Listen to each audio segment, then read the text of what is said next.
नमस्कार। मैं इस समय डोब सिरकोट में हूँ। पौड़ी संसदीय क्षेत्र का ये एक भाग है। चुनाव समापन की ओर है।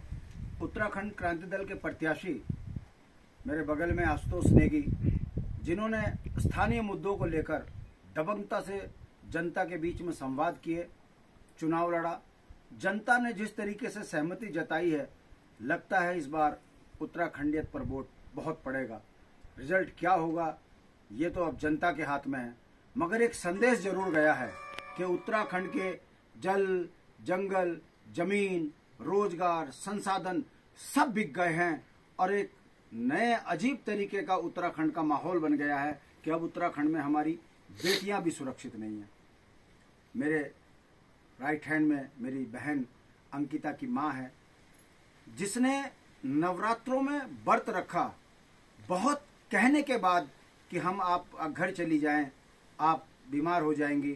आपने कहा कि मेरी बिटिया के साथ जो हुआ है, अन्य की बेटी के साथ ऐसा ना हो। इसलिए ये मेरा संकल्प है कि मैं आशुतोष नेगी जो उक्रांत के प्रत्याशी हैं, मैं इसका साथ नहीं छोड़ूंगी। इसका जीवन खतरे में है। इनका ये भाव ये बताता है कि उत्तराखंड में हंसा धनाई, बेलमती चौहान, गौरव टीलू रौतेली जैसी वीरांगनाएं ऐसे ही नहीं पैदा हुई।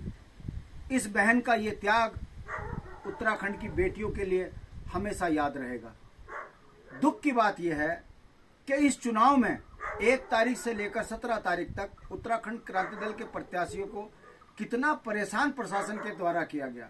हम जहां कहीं भी नुक्कड़ सभा कर रहे थे, पुलिस बल का आना और हमारी उस सभा को डिस्टर्ब करना, परमिशन दिखाओ, जबकि गाड़ी में परमिशन लगा हुआ है।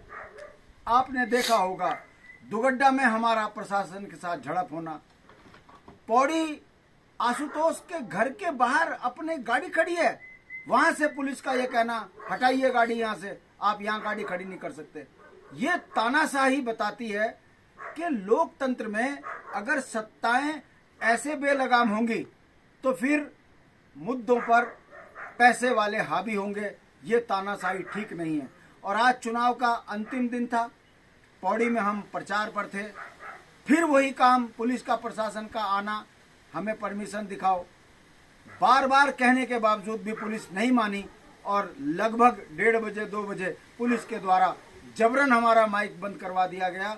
इससे स्पष्ट संदेश गया है कि तकनीकी कारण बताकर आपने लोकतंत्र की हत्या करने का प्रयास जो पौड़ी में किया है, ये सनद रहे कि उत्तराखंड की आवाज को दबाने के लिए कैसे सत्ता अपना दुरुपयोग कर रही है।